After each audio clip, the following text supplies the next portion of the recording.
poi mi fa arrabbiare il fatto che siamo sempre noi, baristi o ristoratori, ma specialmente i baristi, ad essere i capi espiatori ogni volta che c'è una chiusura. Perché siamo sempre noi gli untori. Stamattina sono andata al supermercato, davanti al banco dei salumi, eravamo appiccicati come le sardine e là nessuno ci ha chiesto niente. Se avevamo Green Pass o no, se eravamo vaccinati o non vaccinati.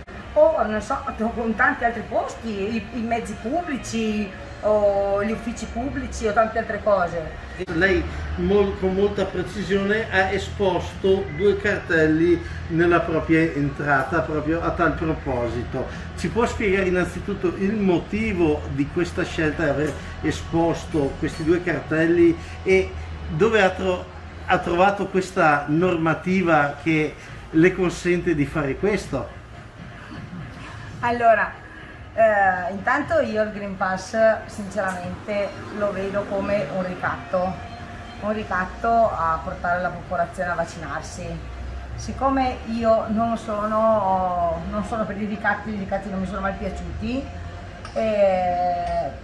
praticamente sono andata a informarmi se veramente si poteva o non si poteva fare questa cosa.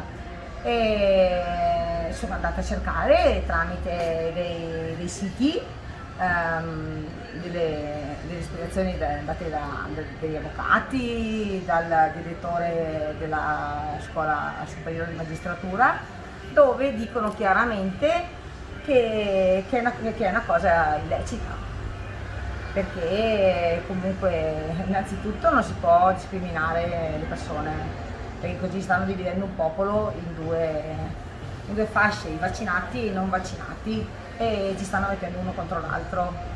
Cioè, noi non abbiamo più la libertà di poter scegliere della nostra vita cosa fare.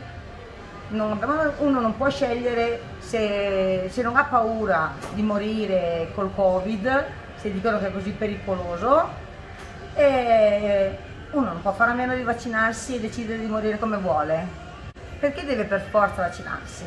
E poi lo dice il cartello stesso che ho messo, non c'è niente che praticamente, cioè la salute propria supera il fatto di farlo, di fare un vaccino anche per il resto della popolazione, perché comunque è la tua salute.